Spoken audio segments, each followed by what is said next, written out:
This woman had the audacity to show up at my door demanding I pay $3,200 in HOA fees for a neighborhood I never joined. Then, when I refused, she sent fake cops to arrest me. But here's what she didn't know. I owned the land her precious HOA office was built on. The fake badge made that cheap tap-tap-tap sound against my door while her sickeningly sweet perfume burned my nostrils. Two men in polo shirts with plastic badges were trying to intimidate a widowed mechanic on his own property. The sheer arrogance was breathtaking. What would you do if Karen next door tried to steal $3,000 from you, then sent fake police when you said no? Because what happened next is every HOA victim's dream come true. I didn't just fight back, I completely destroyed their entire corrupt operation. Drop a comment telling me where you're watching from, because this revenge story has everything. Fake cops, financial fraud, a public meltdown, and the sweetest justice you'll ever see. My name's Marcus Kellerman, and 6 months ago, I thought I'd found peace. After losing my wife Sarah to cancer 2 years back, I needed a fresh start somewhere quiet. That's when I inherited my grandmother Rose's old farmhouse in Millbrook County, 3.2 acres of pure tranquility with a 1940s stone house, weathered barn, and the workshop where I could rebuild engines and maybe rebuild myself. The crunch of gravel under my work boots each morning felt like coming home. The smell of motor oil mixed with sawdust from my woodworking projects and the sound of wind through those ancient oak trees, it was exactly what my grieving soul needed. Grandma Rose had lived there for 60 years, raising chickens and vegetables, completely self-sufficient on land her father bought when the area was still farmland. But 5 years ago, developers swooped in and built Willowbrook Estates all around my property, 200 identical cookie-cutter homes with perfect lawns and matching mailboxes. They created an HOA to manage their pools, landscaping, and community center. Fair enough. What wasn't fair was assuming they could rope in property that predated their subdivision by 8 decades. Enter Delilah Hutchcraft, age 47, HOA president and self-appointed neighborhood dictator. Picture every entitled suburban mom stereotype rolled into one perfectly manicured package. She drove a white Escalade, wore designer workout clothes to grocery shop, and used her HOA authority like a weapon to mask her deep insecurity about being a city transplant in a rural community. The smell of her expensive perfume announced her arrival before her engine did. She marched up to my door that Tuesday morning, clipboard armed and loaded, with a stack of violation notices thicker than a phone book. Mr. Kellerman, I'm Delilah from the Willowbrook HOA. We need to discuss your property compliance issues. I wiped grease off my hands with an old rag. Ma'am, I think there's been a mistake. I'm not part of any HOA. Her smile was sharper than broken glass. Actually, when the county rezoned this area for residential development, all properties were automatically included in our association. You owe $3,100 in back fees plus $267 monthly going forward. I pulled out my property deed, the one I'd studied dozens of times since inheriting the place. This land has been in my family since 1945. I never signed any HOA agreement. The rezoning supersedes individual property rights, she said, like she'd memorized it from a legal manual. Your unkempt lawn, that commercial vehicle, she pointed at my work truck, and that unapproved structure, my barn, built in 1960, are all violations of community standards. I tried staying reasonable.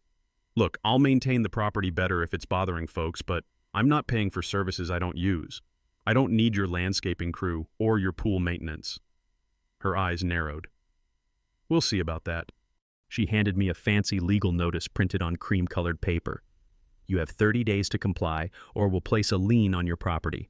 I have connections in local government, Mr. Kellerman. This can go easy or hard.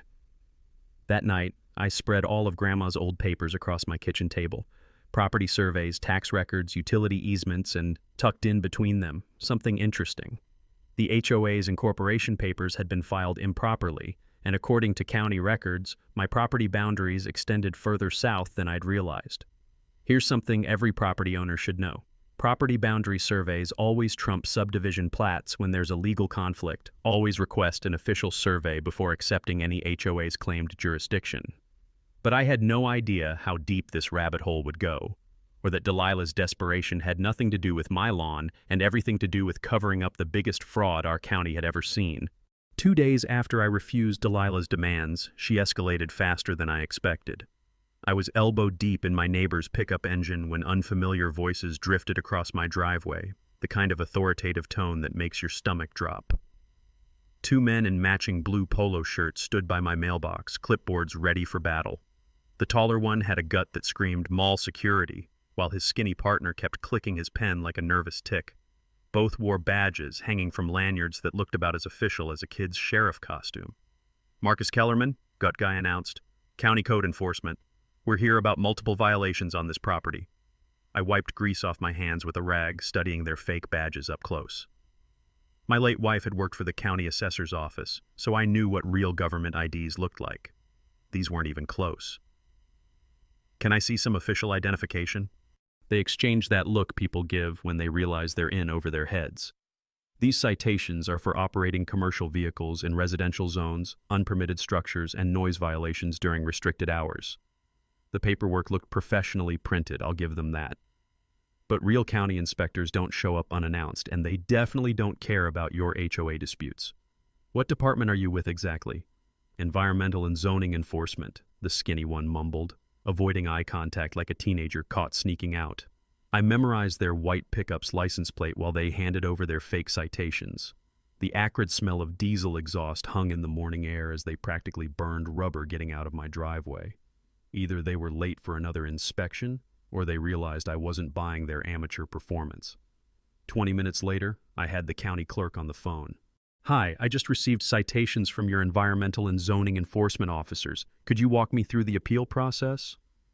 "Sir," the clerk said slowly, "we don't have an environmental and zoning enforcement department. Who exactly gave you these citations?" And there it was. Delilah had crossed the line from petty HOA tyranny into actual criminal behavior. I remembered reading somewhere that impersonating government officials carries serious jail time, usually 3 to 5 years depending on the state. This wasn't just harassment anymore, it was a felony. 30 minutes later, I was sitting across from Deputy Martinez at the Sheriff's Department, spreading out photos of the fake badges and their license plate number. "Let me run these plates," he said, typing into his computer. "Well, that's interesting. Vehicles registered to Willowbrook Property Management, LLC.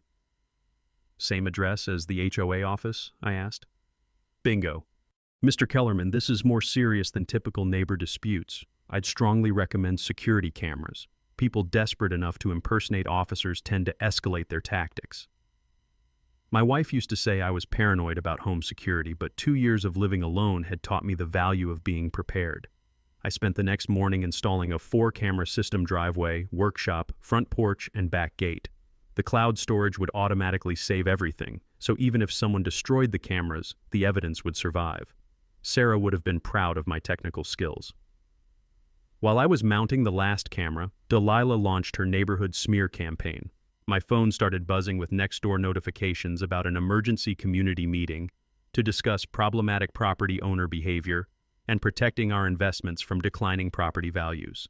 Mrs. Patterson shuffled over that evening with a plate of snickerdoodles and some neighborhood intelligence. The smell of cinnamon and butter reminded me of my grandmother's kitchen, back when this area was all farmland and common sense. "Marcus, honey, that woman's got some of the newer folks all twisted up. She's claiming you're planning to turn this place into some kind of auto salvage yard." I thanked her for the heads up and made a decision. If Delilah wanted a public forum, I'd give her one. I gathered my grandmother's original property deed, some historical photos from the 1940s, and headed to their next HOA meeting like an uninvited guest with a truth bomb. The community center was packed tighter than a rush-hour subway car when I walked in. 40-some residents turned to stare as I made my entrance, carrying a manila folder thick with evidence. "Excuse me," I said, keeping my voice neighborly. "I'd like to address some concerns about my property." Delilah's face went from surprise to fury in about 2 seconds. "This is a private meeting for HOA members only. You're trespassing on private property." "Actually, this is a public community center," I replied, pulling out the historical photos. "And I think folks might be interested in seeing what this area looked like before Willowbrook Estates existed." The photos showed my grandmother's farm stretching across rolling hills, with the old stone house standing proud among oak trees and vegetable gardens. Several residents leaned forward, genuinely curious about their neighborhood's history. My family has maintained this land responsibly for 80 years, I continued. I'm happy to keep it looking nice, but I never signed any agreement to join your association. The room buzzed with whispered conversations. I could see doubt creeping into some faces. Maybe the scary property value destroyer wasn't so scary after all. But Delilah wasn't having it. "Security!" she shouted, though there wasn't a security guard within 10 miles.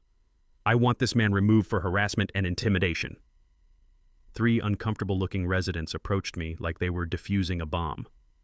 I handed out copies of the historical photos as I walked toward the door, keeping my smile genuine and my tone friendly. "Anyone who wants to discuss this like civilized neighbors knows where to find me."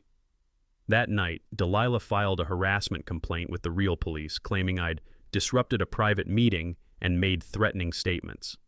When Officer Johnson showed up at my door, his body language suggested he'd heard this song before. "Mr. Kellerman, I'll be straight with you. We've had multiple complaints about HOA overreach in this area. Just keep documenting everything and avoid direct confrontation when possible." As he was walking back to his patrol car, Johnson stopped and turned around. "Oh, one more thing. That property management company from your fake officer incident, same address as your HOA office building. Might want to take a closer look at your property boundaries." I spread my property survey across the kitchen table that night, studying every line and measurement with new eyes. That HOA office building was sitting awfully close to what looked like my property line. If my growing suspicion was right, Delilah's desperation was about to make perfect criminal sense. The sound of paper rustling filled the quiet house as I compared survey maps with county records, and slowly, a much bigger picture started coming into focus. 3 days after my uninvited appearance at the HOA meeting, Delilah decided to play lawyer. A certified letter arrived at my door-thick, expensive paper with a law firm's letterhead that screamed, "We charge $400 an hour and we want you to know it." The cease and desist letter was a masterpiece of legal intimidation, demanding I stop interfering with lawful HOA operations, trespassing on community property, and my personal favorite, causing property damage through negligent tree maintenance. Apparently, my century-old oak trees had the audacity to drop leaves on their precious sidewalk. I called my insurance agent first, just to cover my bases. "Jim, hypothetically, if someone claimed my trees were damaging their property, what would you need to see?" "Evidence of actual damage, not just normal leaf drop," he laughed. "Marcus, trees don't become liable for being trees. But document everything. Take photos, keep records. Sounds like someone's fishing for a settlement." That advice stuck with me as I researched property surveyors. My wife always said I was too trusting, but losing her taught me that life's too short to let bullies push you around. I hired Peterson Land Surveying. $200 felt steep, but my grandmother used to say, "Buy truth even if it costs you." While I waited for the survey, I found an attorney who specialized in property disputes. David Blackwood had the kind of reputation that made HOA presidents nervous, 30 years of fighting for property owners against bureaucratic overreach. "Marcus," he said during our consultation, "the fact that they sent fake government officials tells me they're desperate. Desperate people make mistakes, and mistakes create evidence." The survey crew arrived on a foggy Tuesday morning, their equipment beeping and chirping like electronic birds as they mapped every inch of my property. I brought them coffee and watched them work, not knowing I was about to discover something that would flip this entire situation upside down. "Mr. Kellerman," the lead surveyor called out around noon, "you might want to see this. Your property line extends about 30 feet further south than your old survey indicated. GPS technology has gotten much more precise since the 1990s. Those older surveys sometimes had boundary errors that modern equipment can correct." My heart started pounding as he showed me the measurements. That strip of land included the exact spot where the HOA had built their office building. "Are you telling me their office is on my property?" I asked. "According to our measurements and the county's original land grants, yes, sir. About half that building is sitting on land you own." I spent that evening comparing the new survey with county records, property tax maps, and the HOA's incorporation documents. The more I dug, the clearer it became. Delilah had built her power base on stolen ground, literally, but she wasn't done escalating. The next morning, I caught her red-handed parking in my driveway, strutting around like she owned the place. The crunch of her high heels on gravel announced her arrival before I even looked up for my coffee. "This driveway easement is HOA common area," she announced like she was reading from a script. "You're required to share access with community vehicles." Ma'am, this has been my family's private driveway since 1945. You need to move your car. I don't think so. She pulled out her phone and started taking pictures of my property. I'm documenting continued violations for our attorney. 20 minutes later, she was back with a landscaping crew that started dismantling my mailbox. This structure violates community aesthetic standards, she told the confused workers. The HOA will install a compliant replacement. I called the post office immediately. Someone just removed my mailbox claiming HOA authority. Can they do that? Absolutely not, the postal supervisor said. Mail delivery obstruction is a federal offense. File a complaint immediately and reinstall your mailbox wherever you want it on your property.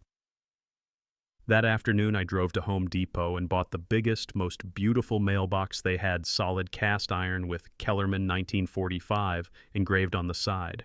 If Delilah wanted a mailbox war, she picked the wrong mechanic. While I was installing it, my attorney called with news. Marcus, I've been reviewing HOA and corporation laws, and there's something interesting here. They can't enforce rules on non-members, period.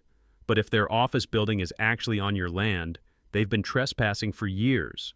We could be talking substantial damages. How substantial? Commercial lease rates for office space, plus improvements made without permission. Could be $50,000 to $70,000, maybe more. That night, Delilah filed another police report claiming I'd threatened her during the mailbox incident. When Officer Martinez showed up, the same deputy who'd taken my fake cop report, he looked genuinely annoyed. Mr. Kellerman, she's claiming you said you'd make her regret messing with your property. Did you say that? I told her removing my mailbox was illegal and she'd regret not checking federal postal regulations first. He nodded and closed his notebook. Thought so. Between you and me, we've gotten 6 complaints about this HOA in the past month. Document everything, avoid confrontation, and let the legal system handle it. As he was leaving, Martinez added something that made my pulse quicken. Your surveyor's report is going to be interesting. County Planning Department is asking questions about that office building's permits. I pulled out the survey results that night, studying them under my workshop's bright fluorescent lights. The smell of motor oil and sawdust mixed with anticipation as I realized I held something more powerful than any lawyer's letter mathematical proof that Delilah's empire was built on my land. But what I didn't know yet was just how deep her financial desperation ran, or how far she'd go to keep her secrets buried. The insurance fraud, the inflated contracts, the shell companies, all of that was still hidden beneath layers of fake paperwork and neighborhood politics. All I knew was that tomorrow, I'd start using this survey like a loaded weapon in a legal war I was finally ready to win. The vandalism started exactly 1 week after I installed my new mailbox. I woke up to find all 4 tires on my work truck slashed, the cuts deliberate and clean. Someone had taken their time to make sure I'd need a tow truck and a day off work. But here's where Delilah made her first major mistake. She didn't know about my backup security cameras. I'd installed the obvious ones where anyone could see them, but my paranoid side had hidden 2 additional cameras in the old oak tree and behind the barn. The metallic smell of spray paint hit me when I walked outside to survey the damage someone had painted over the lenses of my visible cameras, thinking they'd covered their tracks. Real professional job, I muttered, uploading the hidden camera footage to my laptop. The timestamp showed 2:47 a.m., and there she was, Delilah Hutchcraft herself, directing 2 men in dark hoodies as they slashed my tires and vandalized my security equipment. I called my insurance company first. Jim, remember that hypothetical property damage we talked about? It just got real. The adjuster who came out was a sharp guy named Rodriguez who'd seen this pattern before. Mr. Kellerman, we've had 7 similar vandalism claims in your area over the past 6 months. All the victims had HOA disputes. Insurance fraud investigators are starting to notice. You think this is organized? I think someone's running a harassment campaign and hoping insurance money will make their problems go away. Keep those camera files safe. We might need them for more than just your claim. While I waited for the tow truck, Delilah was busy orchestrating what she called an emergency neighborhood safety meeting. The next door notifications started flying. Dangerous individual threatens community safety. Commercial activities violate zoning laws. Property values at risk from hostile neighbor. Mrs. Patterson knocked on my door that evening with her usual plate of cookies and some disturbing news. The warm smell of oatmeal raisin couldn't quite mask the worry in her voice. Marcus, that woman held a meeting at the community center this afternoon. She's got some folks convinced you're running an illegal auto shop and planning to expand into commercial development. Did she show any evidence? Honey, since when do bullies need evidence? She had fancy charts about property values and pictures of your work truck. Made it sound like you're single-handedly destroying the American dream. I thanked her and spent the evening reviewing my property survey again. Something kept nagging at me about the office building's location, so I drove over there after dark with a flashlight and measuring tape.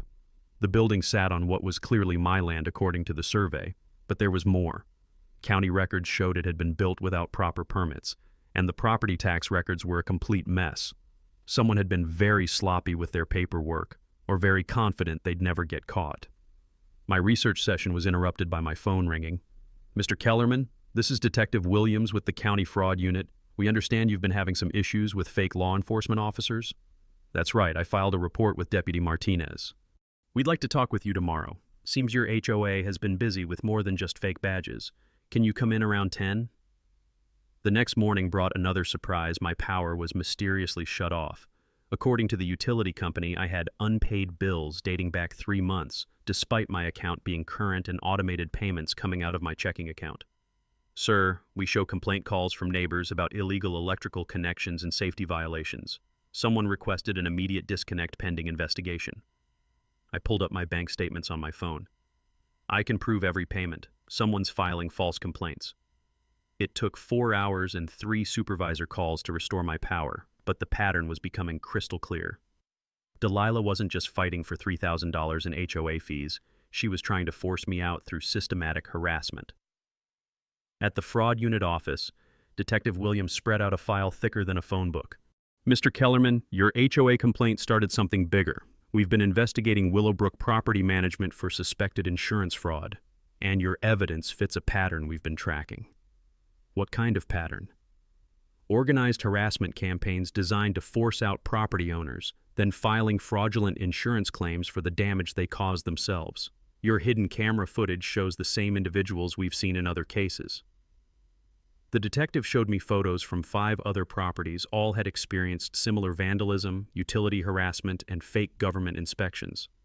All had been pressured to either join expensive HOAs or sell their properties at below market prices.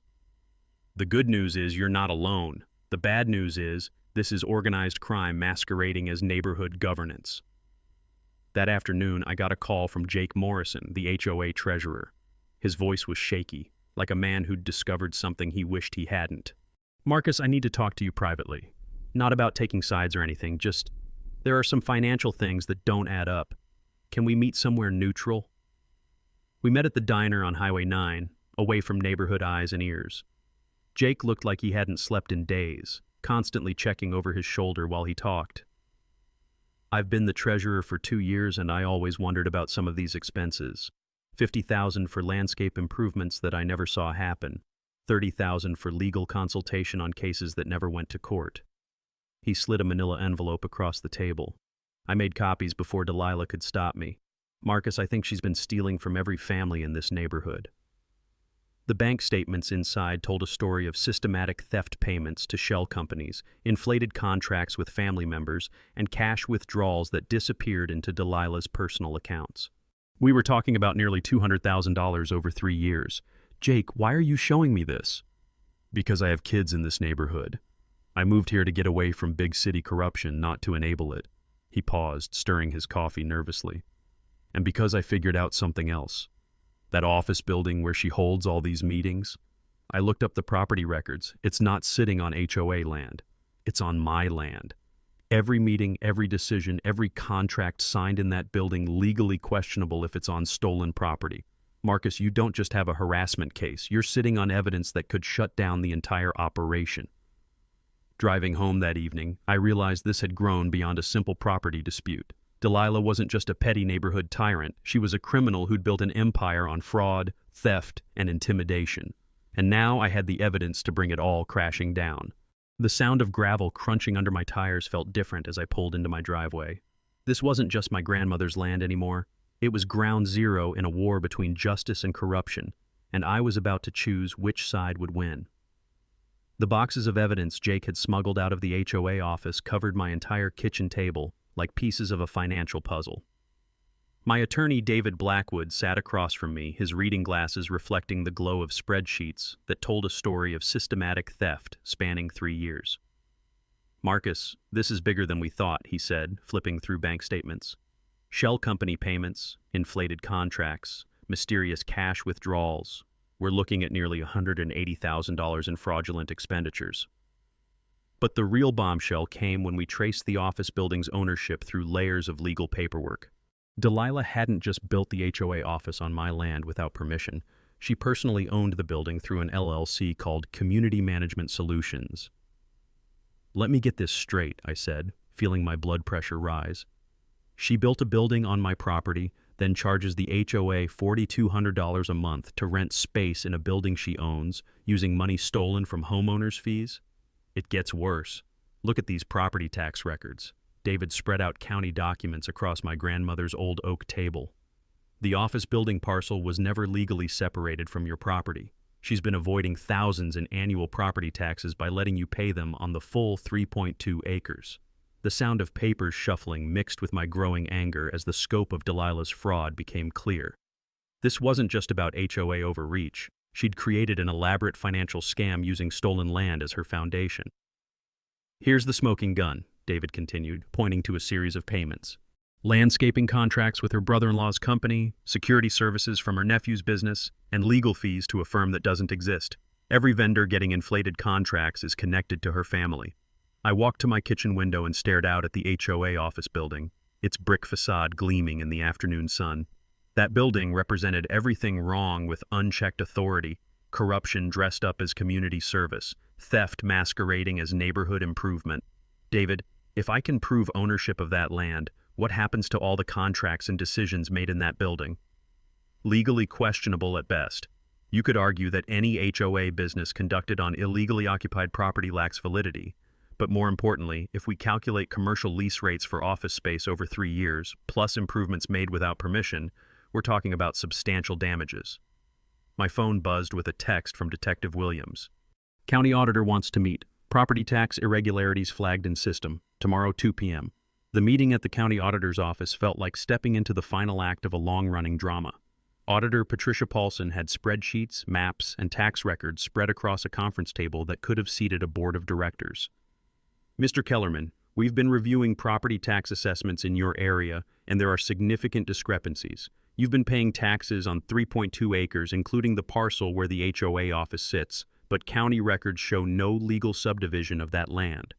So officially, I own the ground their building sits on?" "According to our records, yes, which means Ms. Hutchcraft has been operating a tax avoidance scheme while collecting rent from an HOA for property she doesn't legally control." The auditor showed me comparison charts of similar properties in the area. The HOA office building should have been paying nearly $8,000 annually in property taxes, money that would have funded schools, roads, and county services. "There's something else," she continued. "We've identified 3 other properties in your area with similar irregularities, all connected to developments managed by Willowbrook Property Management." Driving home, I realized I'd reached the point of no return. I could settle quietly, reclaim my land, and let Delilah disappear into whatever hole criminals crawl into when their schemes collapse. Or I could expose the entire fraud and help 200 families recover money stolen from their HOA fees. My grandmother's voice echoed in my memory, something she used to say when neighbors faced difficult decisions. "Marcus, sometimes doing right costs more than doing nothing, but sleeping peacefully is worth every penny." That evening, I called David with my decision. I want to expose everything. Not just my property dispute, the whole financial fraud. These families deserve to know where their money went. "Marcus, that means bigger risks, higher costs, and months of legal battles." "Are you sure?" I looked out at the neighborhood lights twinkling through my oak trees, imagining all those families paying inflated HOA fees to fund one woman's greed. "I'm sure. Let's bring this house of cards down." What I didn't know was that Delilah had already sensed the walls closing in. Tomorrow would bring her most desperate measures, yet attempts to destroy evidence, silence witnesses, and eliminate the biggest threat to her empire, me. But for tonight, I finally understood the true scope of what I was fighting. This wasn't just about property rights or neighborhood politics anymore. This was about justice for an entire community, and I held the key that could unlock the truth. The smell of fresh coffee filled my kitchen as I prepared for the battle ahead, knowing that sometimes one person's courage to stand up can protect hundreds of others from ongoing harm. The war room took shape in my workshop over the next 3 days. Maps, financial documents, and legal papers covered every flat surface, while my allies gathered around the workbench where I usually rebuilt engines. Now we were rebuilding justice. Mrs. Patterson arrived first, carrying a thermos of coffee and a box of historical documents she'd been saving for 60 years. "Marcus, honey, I remember when your grandmother bought this land. The original deed shows water rights and mineral access that extend all the way to Miller's Creek." Jake Morrison looked nervous but determined as he spread HOA bank statements across my tool cabinet. His hands shook slightly as he pointed to suspicious transactions. "I've been treasurer for 2 years, but I never had access to the master account. Delilah always said it was too complicated for non-professionals to understand." Sarah Paulson, the investigative reporter from the county newspaper, had the hungry look of a journalist who'd stumbled onto the story of her career. "Marcus, I've been researching HOA corruption statewide. Your case fits a pattern. Developers create associations, install friendly management, then systematically loot homeowner fees. This could be front-page material." My attorney, David Blackwood, coordinated our strategy like a general planning a siege. "Here's how we'll approach this. First, we file a quiet title action to establish Marcus's property ownership without alerting Delilah to our timeline. That's the legal equivalent of loading a cannon before your enemy knows there's going to be a battle." The quiet title process was brilliant in its simplicity. It forces anyone claiming interest in property to prove their legal right within 30 days or forfeit their claim forever. Since Delilah had no legitimate claim to my land, she'd be trapped between admitting fraud or producing documents that didn't exist. "While that's processing," David continued, "we'll document every fraudulent expenditure for potential restitution. Jake's bank statements show a clear pattern of self-dealing and embezzlement." Sarah had been digging into the financial web surrounding Willowbrook Property Management.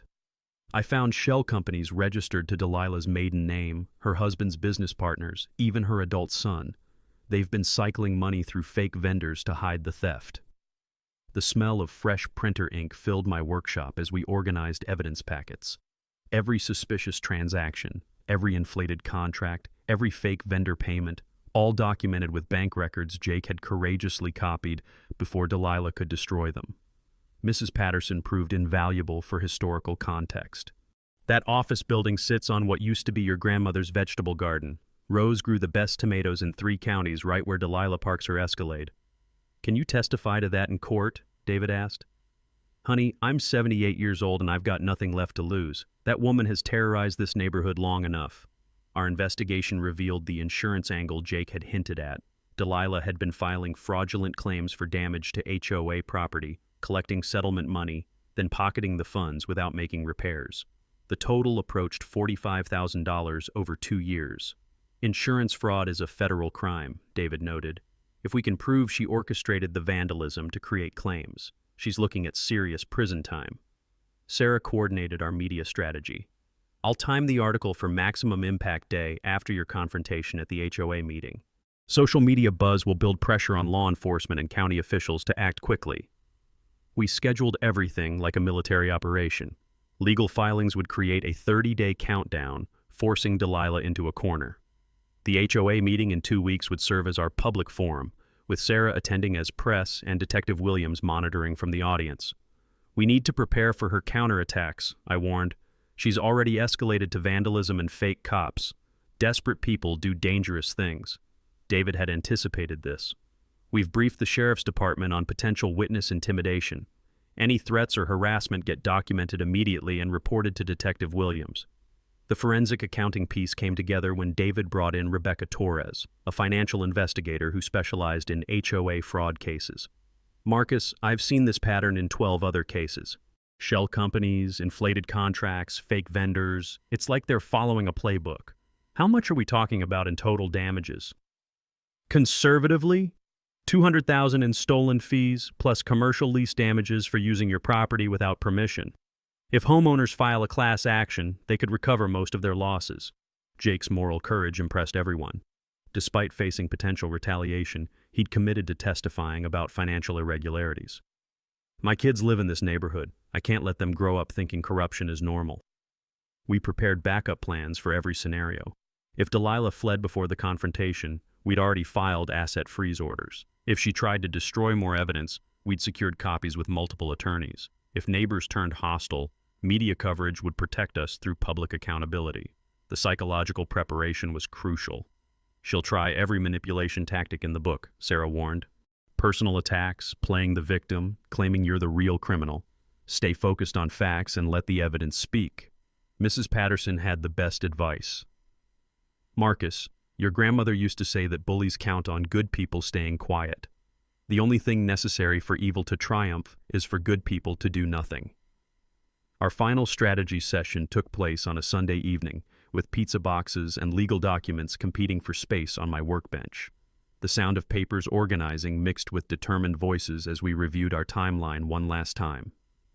2 weeks from Tuesday, David announced. Emergency HOA meeting called by concerned homeowners. Marcus presents evidence of property ownership and financial fraud. Media covers the story. Law enforcement makes arrests. Justice gets served. And if something goes wrong? I asked. Sarah smiled. Then we've already won. The story's written, the evidence is secured, and the truth is going public regardless. She can't stop what's already in motion. As my allies packed up their materials and headed home, I stood alone in my workshop, surrounded by the tools of justice. Tomorrow, Delilah's desperation would reach new heights, but we were ready for anything she could throw at us.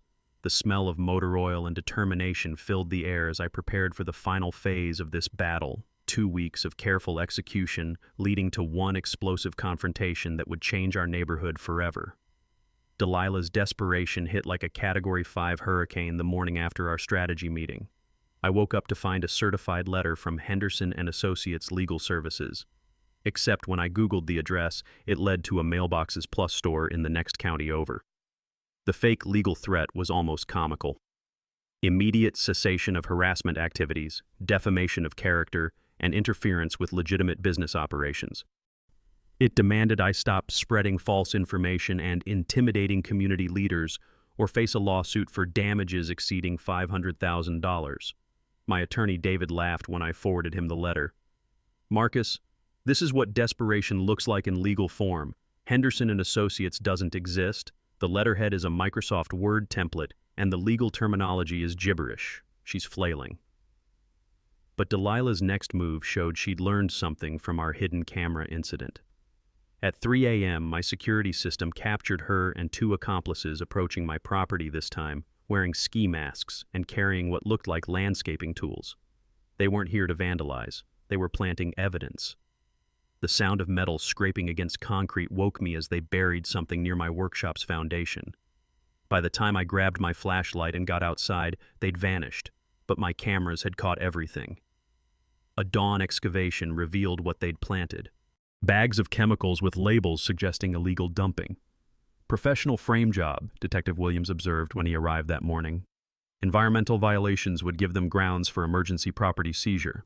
Good thing you've got comprehensive security coverage.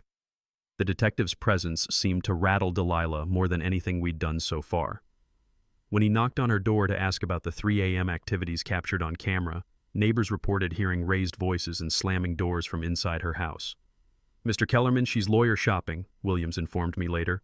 3 different attorneys in 2 days, but nobody wants to touch a case involving evidence tampering and insurance fraud. Word travels fast in legal circles. Meanwhile, Jake Morrison was facing his own pressure campaign. Delilah had discovered his role in our investigation and launched a targeted harassment effort that would have impressed a mob boss. She's threatening to expose my unpermitted deck addition, Jake told me during a tense phone call.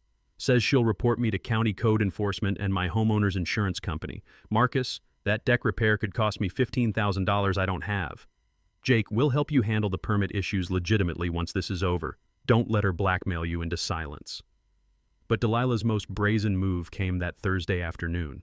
I returned from a client's garage to find her standing in my living room, having somehow gotten inside through a window she'd forced open.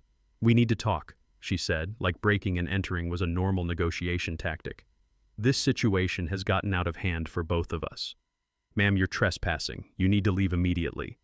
I kept my voice steady while reaching for my phone to call 911. Wait. She pulled out a check already filled out for $50,000. This covers your survey costs, property improvements, and compensation for any inconvenience. All you have to do is drop the legal action and sign a non-disclosure agreement. The smell of her desperation was almost physical nervous sweat mixed with too much perfume, like someone trying to mask the scent of fear. Her hands trembled as she held out the check. $50,000 to make this disappear, Marcus. Think about what that money could mean for your business, your future. No lawyers, no court dates, no media attention. You're bribing me to cover up fraud. I'm offering a generous settlement to resolve a property boundary dispute between neighbors. Her voice cracked slightly on the word neighbors. I activated the voice recording app on my phone, a trick David had taught me for exactly this situation. So you're acknowledging there's a property boundary issue with the HOA office building? The building situation can be adjusted, relocated if necessary. The important thing is resolving this matter quietly and professionally. What about the $200,000 stolen from homeowner fees? Her mask slipped completely. Those were legitimate administrative expenses. Property management isn't free, and community leadership deserves compensation for time and expertise. Compensation paid to your shell companies and family members? You don't understand the complexities of community association management, she said, backing toward my front door. But this offer won't last forever. Take the money, Marcus. Walk away while you still can. After she left, I immediately called Detective Williams and my attorney. The recorded conversation would add attempted bribery to her growing list of criminal charges, a felony that could result in significant prison time, even without the fraud convictions. Marcus, she just handed us a smoking gun, David said. Admitting the building needs to be relocated, acknowledging the money as compensation, offering cash to make criminal evidence disappear, a prosecutor's dream case. But Delilah's final desperate gambit was still coming. That evening, Jake called with panic in his voice. Marcus, she's called an emergency HOA board meeting for tomorrow night. She's planning to vote on dissolving the entire association to avoid accountability. If there's no HOA, there's no crime, right? Wrong. Dissolving an organization to avoid criminal liability is obstruction of justice. But Jake, we need to move up our timeline. Can you get the financial records to the prosecutor before that meeting? Already done. I drove to the district attorney's office this afternoon and turned over everything. Marcus, I also found something else in her file's correspondence with other property management companies about expansion opportunities in 3 neighboring counties. The scope of Delilah's criminal enterprise was growing by the day. This wasn't just local HOA corruption, she was running a regional scam targeting multiple communities, using our neighborhood as a testing ground for tactics she planned to replicate elsewhere. That night, I sat on my front porch watching the lights in the HOA office building, knowing it might be the last evening of relative calm before the storm broke completely. The sound of crickets mixed with distant traffic, creating a peaceful soundtrack that belied the chaos about to unfold. My phone buzzed with a text from Sarah Paulson. Article ready for publication. TV news interested in live coverage of Monday's confrontation. You've started something bigger than you know. Indeed, I had. What began as a simple property dispute had exposed a criminal conspiracy that threatened the financial security of hundreds of families. In 3 days, justice would either triumph publicly, or Delilah would escape to victimize other communities. But escape wasn't really an option anymore. Too many people knew the truth. Too much evidence existed, and too many victims were ready to see justice served.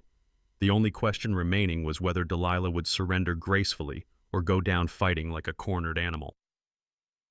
The weekend before our planned confrontation, Delilah unleashed what I can only describe as scorched earth warfare. If she was going down, she intended to take me with her through any means necessary. Saturday morning brought a sheriff's deputy to my door with a temporary restraining order. According to Delilah's sworn affidavit, I had threatened physical violence during our Thursday encounter, stalked her around the neighborhood, and created reasonable fear for personal safety. Mr. Kellerman, I have to serve this, but between you and me, the judge seems skeptical, Deputy Martinez said quietly. You're ordered to stay 100 yards away from Ms. Hutchcraft and her property pending a hearing on Tuesday. I pulled up my security footage on my laptop and showed him Thursday's break-in and bribery attempt. Deputy, she came into my house uninvited. I have the whole thing recorded. His expression shifted from official duty to genuine interest. "Sir, I'm going to need copies of this footage for my report. What you're showing me contradicts her statement completely." By Monday morning, the restraining order had backfired spectacularly.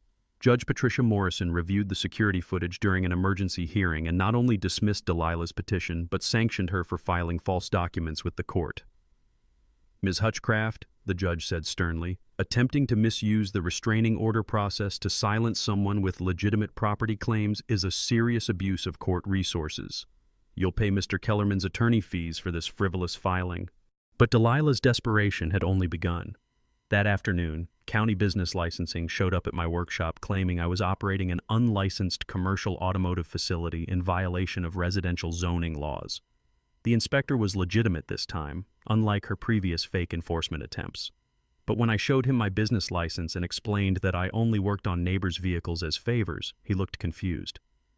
"Mr. Kellerman, someone filed a complaint claiming you're running a full-scale auto repair business here, but all I see is a clean workshop with basic tools. This complaint seems exaggerated." After he left without issuing any citations, I called Detective Williams. "She's trying every angle to get me shut down before Monday's meeting." "Marcus, that's actually good news. Desperate criminals make mistakes, and false reports to government agencies can be prosecuted as harassment. Keep documenting everything." The character assassination campaign reached peak absurdity on Sunday when anonymous flyers appeared on every doorstep in the neighborhood. The headline screamed, "Dangerous individual threatens community safety," above a grainy photo of me working under the hood of my truck. The flyers claimed I was an unstable widower planning to convert residential property to industrial use, complete with fabricated quotes from concerned neighbors about declining property values and safety risks to children. Mrs. Patterson called within an hour of the flyers appearing.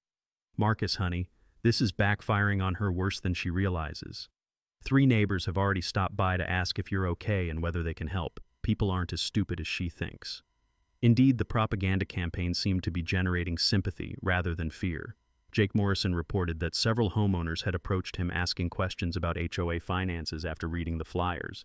"They're wondering why she's so desperate to discredit you instead of addressing the legitimate concerns about missing money." But Delilah's most dangerous gambit came Sunday night. I woke up to the sound of breaking glass from my workshop, followed by the acrid smell of smoke. Someone had thrown Molotov cocktails through the windows, setting fire to my tool storage area. The volunteer fire department responded quickly, but not before several $1,000s worth of equipment was destroyed. More importantly, the arsonist had specifically targeted my evidence storage area. The fireproof safe where I kept backup documents was damaged, though its contents survived. "This is attempted destruction of evidence in a criminal investigation," Detective Williams said, as firefighters finished their work. "Arson with intent to obstruct justice carries a mandatory minimum sentence. She's just upgraded herself from white-collar fraud to violent felony." The security cameras captured everything 2 figures in dark clothing, moving with the kind of nervous energy that suggested amateurs trying to act professional. One of them walked with a distinctive limp I'd noticed in earlier footage of the tire-slashing incident. "We'll have arrests by morning," Williams assured me. "But Marcus, I'm worried about tomorrow's confrontation. Someone willing to commit arson might escalate to personal violence." That concern proved prophetic when I checked my answering machine Monday morning. 3 anonymous messages had been left overnight, each escalating in threatening language. "Drop this or you'll regret it." "Your wife died easy. You won't be so lucky." "Last warning, mechanic. Back off or join her." The reference to Sarah's death made my blood boil, but it also provided crucial evidence. Threatening a witness in a criminal investigation was another felony, and the voice recognition software David's office used identified speech patterns consistent with previous recordings of Delilah. By noon Monday, the media attention had reached critical mass. Sarah Paulson's preliminary article had gone viral on social media, generating thousands of shares and comments from HOA abuse victims nationwide. Local television news trucks started arriving in the neighborhood, setting up for live coverage of the evening's confrontation. "Marcus, you've become the face of a national movement," Sarah told me as we reviewed her final article draft. "I'm getting calls from property rights advocates, legal reform groups, even federal investigators interested in HOA fraud patterns." The community center parking lot filled up 3 hours before the meeting was scheduled to start. Word had spread beyond our neighborhood. Homeowners from surrounding areas wanted to witness what many were calling a David versus Goliath moment, in the fight against HOA corruption. But Delilah had one final card to play. At 4 p.m., her attorney called mine with a settlement offer that would have impressed a Las Vegas high roller: complete ownership transfer of the office building, $100,000 in cash, public apology, resignation from all HOA positions, and relocation to another state within 60 days. She's offering to disappear completely, David told me. No criminal charges, no prosecution, no media attention. You get your land back, and she vanishes. What about the $200,000 stolen from homeowners? She'd establish a restitution fund, but there's no guarantee everyone gets fully repaid.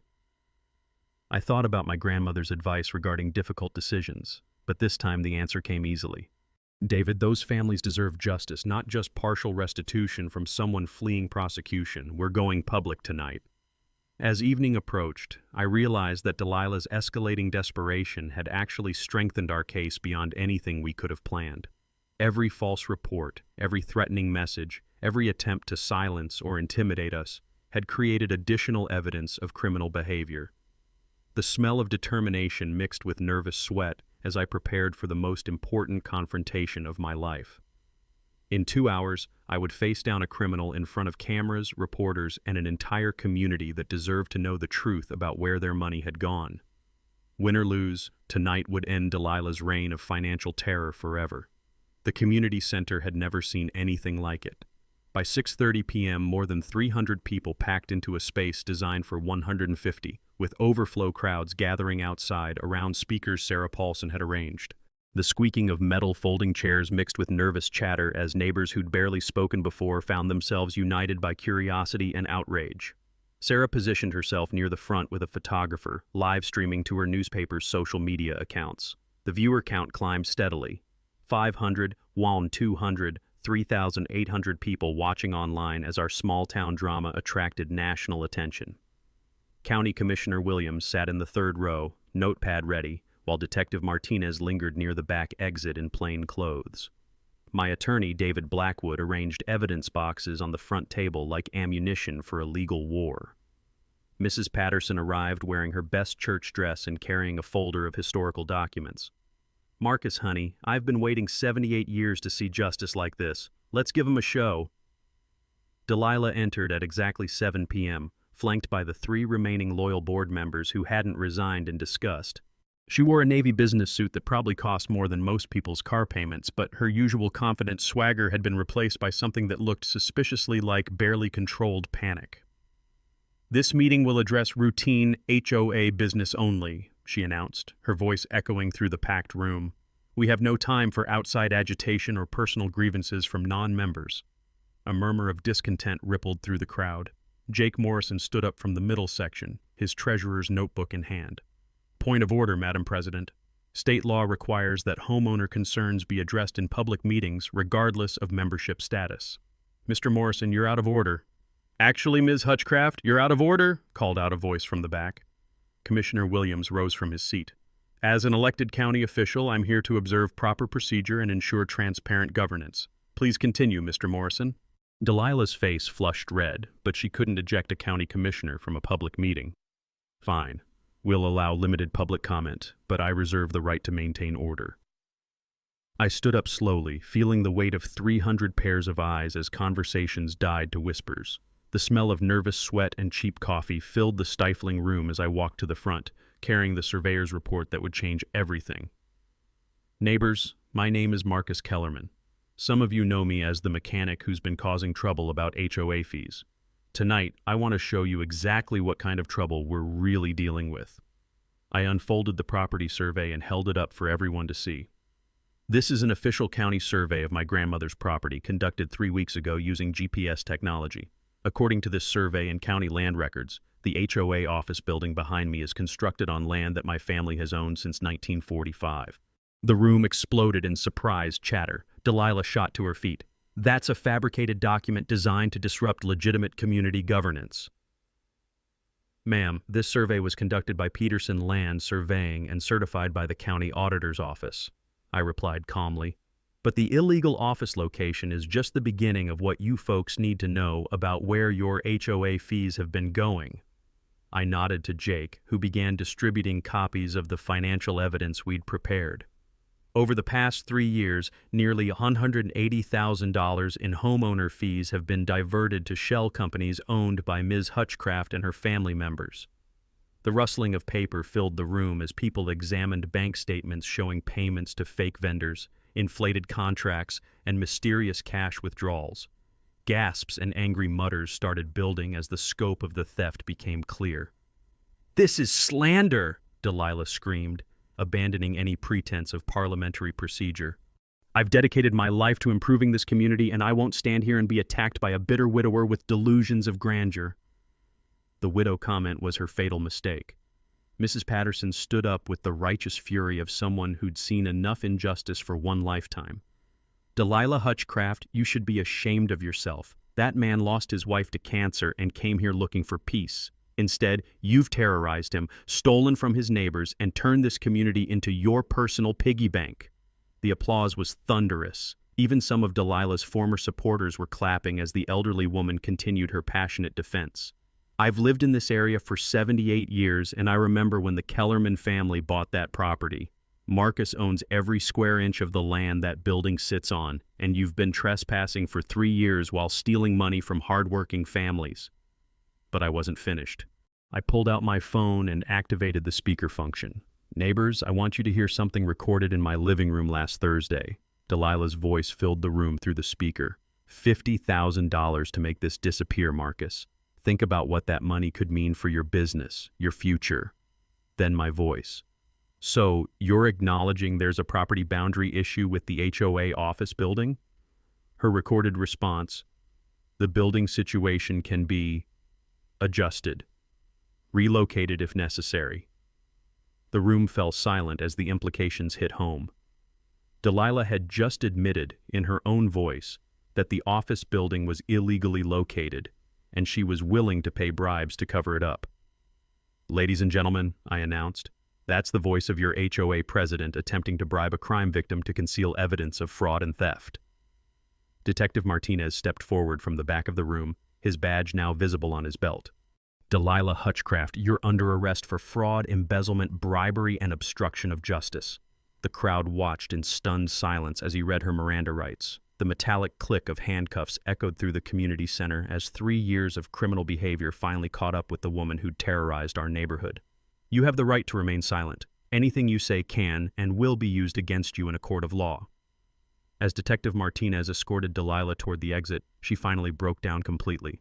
"You don't understand," she screamed at the crowd. "Property management is complicated. I deserved compensation for my time. These people don't appreciate everything I've done for them." Commissioner Williams stood and addressed the crowd as the arrested woman was led away. "Ladies and gentlemen, tonight you've witnessed why transparency and governance matters. The county will be launching a full investigation into HOA practices throughout our jurisdiction, and will implement reforms to prevent this kind of abuse in the future." The applause was deafening. Sarah's live stream had reached over 15,000 viewers, and the comments were flooding in from HOA abuse victims nationwide who saw hope in our small-town victory. Jake Morrison stepped to the microphone, his voice shaking with emotion. "As interim treasurer, I motion to dissolve the current HOA structure and form a legitimate homeowners association with full financial transparency and democratic governance." "Seconded," came voices from throughout the crowd. "All in favor?" Jake asked. Nearly every hand in the room went up. As people filed out of the community center, dozens stopped to shake my hand, apologize for doubting me, or share their own stories about Delilah's abuse of power. The sound of relieved laughter mixed with planning conversations as neighbors who'd been divided by fear and manipulation began healing their community. Mrs. Patterson squeezed my arm as we walked toward the parking lot. "Marcus, your grandmother would be so proud. You didn't just save your own property, you saved this whole neighborhood." Looking back at the HOA office building that had caused so much trouble, I realized the real victory wasn't reclaiming my land or seeing Delilah arrested. It was watching a community rediscover that ordinary people, working together with courage and evidence, could defeat corruption no matter how entrenched it seemed. Tomorrow would bring lawyers, insurance claims, and the long process of recovering stolen money. But tonight, justice had won in the most satisfying way possible, publicly, completely, and with the whole world watching. 6 months later, I woke up to something I thought I'd never hear again, the sound of children's laughter drifting through my bedroom window. Kids were playing soccer in what used to be Delilah's perfectly manicured HOA common area, their joy echoing across property lines that no longer felt like battle zones. The transformation still amazed me. My workshop, once a lonely refuge for a grieving widower, had become the neighborhood's unofficial community college. 3 evenings a week, I taught automotive basics to teenagers whose parents had gone from avoiding me to trusting me with their kids' futures. The smell of motor oil mixed with hope as young hands learned skills that could support them for life. Delilah's legal reckoning had been swift and thorough. 18 months in federal prison, $247,000 in restitution orders, and permanent banishment from property management meant justice wasn't just served, it was delivered with compound interest. Her ex-husband had moved to Arizona and changed his name, while her children transferred schools to escape the shame of having America's most notorious HOA criminal for a mother. The office building that started this whole war had become our community's greatest success story. Instead of tearing down the structure built on my stolen land, I donated its use to our reformed neighborhood association. The ground floor buzzed with activity-free legal clinics, computer classes for seniors who'd been intimidated by Delilah's fake complexity, and transparent budget meetings where every dollar was accounted for in plain English. Mrs. Patterson, now 79 and sharper than ever, had created a historical exhibit upstairs showcasing our journey from corruption to cooperation. School groups toured regularly, learning how ordinary citizens could defeat entrenched authority through documentation, courage, and community solidarity. Her favorite display featured Delilah's mugshot next to a quote, "The only thing necessary for evil to triumph is for good people to do nothing." The financial recovery exceeded everyone's expectations. Our cooperative management model saved homeowners 43% on legitimate services while actually improving quality. Competitive bidding, transparent accounting, and democratic oversight had eliminated the 200% markup Delilah charged for basic maintenance through her family's fake companies. But the personal healing mattered more than money. Sarah Paulson and I had built something beautiful on the foundation of our shared fight for truth. Our engagement at the neighborhood festival had drawn cheers from former enemies who'd become genuine friends. The investigative reporter who'd helped expose corruption was now the woman who made my morning coffee taste better and my future look brighter. The Grandmother Rose Memorial Scholarship had awarded its first recipient last month, a young woman studying automotive technology who reminded me why fighting corruption matters. When working-class families can afford college because we recovered their stolen HOA fees, every legal battle and sleepless night becomes worthwhile. Our story's national impact still surprised me. Congressional testimony, 43 state investigations, millions in recovered homeowner funds, all because one stubborn mechanic refused to pay extortion fees. The Kellerman Property Rights Act now protected homeowners nationwide from forced HOA membership scams, proving that small-town victories could create nationwide change. The consulting work felt surreal. FBI agents called for advice on HOA fraud patterns, attorneys flew in from California to discuss similar cases, and victims from Alaska to Florida shared stories that made Delilah's crimes look almost modest. My business cards read Marcus Kellerman, Auto Repair and Justice Consultation, a combination that would have sounded ridiculous 2 years ago. Property values told the real story of community transformation. An 18% increase since corruption ended proved that good governance attracted buyers rather than scaring them away. Young families moved in specifically because of our reputation for transparency and accountability.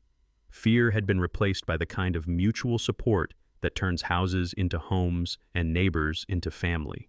Jake Morrison's leadership as our elected association president had healed wounds that seemed permanent during Delilah's reign. His monthly community barbecues brought together people who'd crossed streets to avoid each other, creating friendships built on shared relief rather than shared oppression. Detective Williams, now heading the county's white-collar crime unit, stopped by occasionally to share updates. Marcus, 12 additional property management companies are under investigation because victims found courage in your story. You started something bigger than you realized. The physical changes completed our emotional healing. Delilah's former parking spot had become a community garden where elderly residents grew vegetables and children learned cooperation. The smell of tomatoes ripening in my grandmother's former soil felt like justice taking root in the most literal way possible. Standing in that garden on quiet evenings, I sometimes marveled at the journey from victim to victor. The path had required everything: courage when I felt afraid, patience when I wanted immediate results, evidence when emotions ran high, and allies when isolation felt easier. But the destination was a community stronger than before, and personal peace I hadn't felt since my first wife's death. Our annual Property Rights Day celebration had become the region's signature event for civic education. Children learned that David could still beat Goliath with the right tools. Adults discovered that transparency prevented corruption better than any law, and elderly residents shared wisdom about the difference between authority and authoritarianism. The wedding planning with Sarah filled my spare time with joy instead of legal strategy. The same barn where I'd once sorted evidence of financial fraud would host our ceremony, with Mrs. Patterson officiating and 200 neighbors celebrating love built on shared principles rather than shared trauma. If you're fighting HOA abuse right now, remember this: document everything obsessively, build alliances strategically, and never let bullies convince you that justice is impossible. Your courage might save not just your own property, but an entire community's financial future. Drop a comment sharing your worst HOA nightmare. Your story might inspire the next person who needs to hear that resistance works and victory is possible. And where are you watching from? I love seeing how far these justice stories travel. Don't forget to smash that subscribe button and ring the notification bell for HOA stories, because next week I'm bringing you something unbelievable. A school principal who embezzled $400,000 from student fundraisers but forgot the new PTA treasurer was a forensic accountant. That revenge gets served colder than Minnesota justice, and you won't believe how it ends. From my workshop in the most transparent, financially honest, and genuinely neighborly community in 3 counties, this is Marcus Kellerman reminding you that sometimes the best way to honor the past is to fight like hell for the future.